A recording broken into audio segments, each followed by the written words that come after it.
Shalom Bapak Ibu Saudara dikasih Tuhan, senang hari ini kita bisa berjumpa lagi dan hari ini kembali saya mau mengajak setiap kita untuk merenungkan lagi firman Tuhan yang saya ambil dari kitab Keluaran pasal yang ke-6 ayat yang ke-5 sampai dengan ayat yang ke-7. Demikian firman Tuhan saya bacakan buat setiap kita.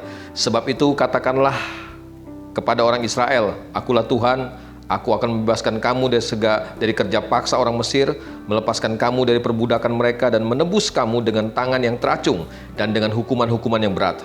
Aku akan mengangkat kamu menjadi umatku dan aku akan menjadi Allahmu, supaya kamu mengetahui bahwa akulah Tuhan Allahmu yang membebaskan kamu dari kerja paksa orang Mesir. Dan aku akan membawa kamu ke negeri yang dengan sumpah telah kujanjikan memberikannya kepada Abraham, Ishak dan Yakub. Dan aku akan memberikannya kepadamu untuk menjadi milikmu. Akulah Tuhan.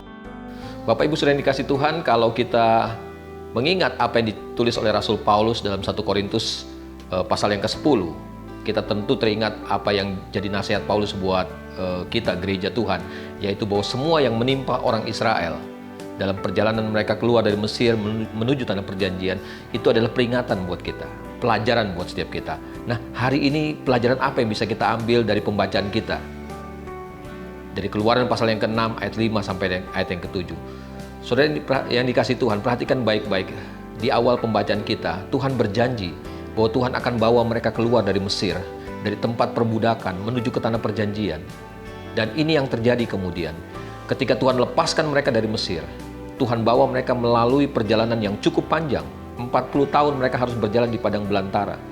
Dan ini yang membuat banyak dari orang Israel yang keluar dari tanah Mesir meragukan apakah janji Tuhan itu benar, atau jangan-jangan Tuhan cuma sekedar berjanji dan Tuhan tidak pernah mau menepatinya buat mereka.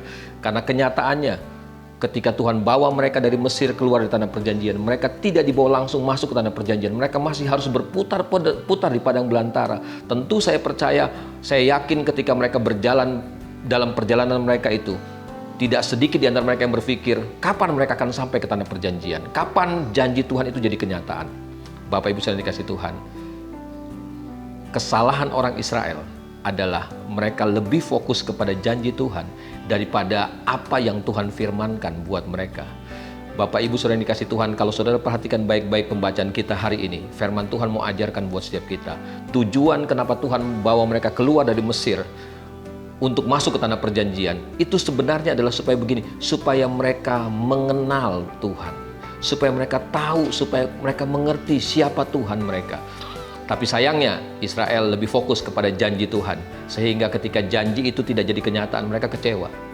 Hari ini saya tidak tahu berapa banyak kali kita cari Tuhan, kita berdoa, kita beribadah. Apakah sebenarnya yang kita cari cuma berkat Tuhan, janji Tuhan, atau yang kita rindukan adalah pengenalan akan Tuhan? Kita lebih mengenal Tuhan lagi. Bapak Ibu saudara dikasih Tuhan, kalau kita cari Tuhan cuma untuk sekedar mengejar janji-janjinya, saya takut suatu saat kita akan kecewa. Sama seperti Israel gagal masuk tanah perjanjian. Saya khawatir banyak di antara kita cari Tuhan hari ini cuma untuk mengejar janji-janjinya, mengejar berkatnya, mengejar pertolongannya, mengejar mujizatnya. Padahal sebenarnya Tuhan selamatkan kita, Tuhan pilih kita supaya kita makin hari makin mengenal Tuhan. Apakah Bapak Ibu saudara yang dikasih Tuhan, dengan semua aktivitas kita, dengan semua ibadah, dengan semua pelayanan kita, hari-hari ini sudah membuat kita semakin mengenal Tuhan? Kalau belum, dengar baik-baik Bapak Ibu saudara yang dikasih Tuhan. Tuhan berikan janjinya buat setiap kita, supaya kita semakin mengenal Tuhan. Mari kita bertumbuh dalam pengenalan akan Tuhan, makin hari makin mengenal Tuhan, supaya kita tahu bahwa Dia Tuhan yang hebat, Dia Tuhan yang luar biasa, Dia Tuhan yang setia, Dia Tuhan yang tidak pernah gagal, Tuhan yang tidak pernah mengingkari janjinya. Mari sama-sama dengan saya, kita satu dalam doa. Bapa dalam surga, kami datang kepadamu hari ini. Kami menyadari banyak kali kami datang kepadamu bukan karena kami sungguh-sungguh ingin mengenal Engkau, lebih mengenal Engkau lagi. Tapi kadangkala yang menggerakkan kami untuk mencari-Mu Tuhan dalam doa, dalam ibadah kami, karena kami butuh sesuatu dari Engkau. Karena kami rindu melihat janji-Mu digenapi dalam hidup setiap kami. Kami lupa bahwa hal yang paling penting daripada cuma sekedar mengejar janji Tuhan, menantikan janji Tuhan adalah kami bertumbuh dalam pengenalan akan Tuhan. Bapa dalam surga, di tengah-tengah situasi sulit hari ini, kami percaya Tuhan punya rancangan, Tuhan punya rencana buat setiap kami, supaya setiap kami semakin mengenal Tuhan. Karena kami percaya janji Tuhan tidak pernah berubah, dulu, sekarang, sampai selama-lamanya. Cuma satu hal yang Tuhan mau, kami bertumbuh dalam pengenalan akan Engkau. Terima kasih buat firman-Mu hari ini Tuhan. Terus kuatkan kami, terus hiburkan kami. Bahkan yang sakit Tuhan jamah dan sembuhkan di dalam nama Tuhan Yesus. Terima kasih Bapa Surgawi, damai sejahtera Tuhan yang melampaui segala akal menyertai hati dan pikiran kami sepanjang hari ini. Biar Tuhan dipermuliakan dalam hidup setiap kami, dalam apapun yang kami kerjakan hari ini. Terima kasih Bapa Surgawi, terpujilah Engkau Tuhan dari kekal sampai kekal, dari selama-lamanya sampai selama-lamanya. Demi nama Yesus Kristus Tuhan kami berdoa mengucap syukur kepada Bapa di surga. Amin. Bapak Ibu saudara dikasih Tuhan, mari kita merindukan terus pengenalan akan Tuhan. Teruslah bertumbuh dalam pengenalan akan Tuhan, karena itu yang terbaik buat setiap kita. Tuhan memberkati kita semuanya. Amin.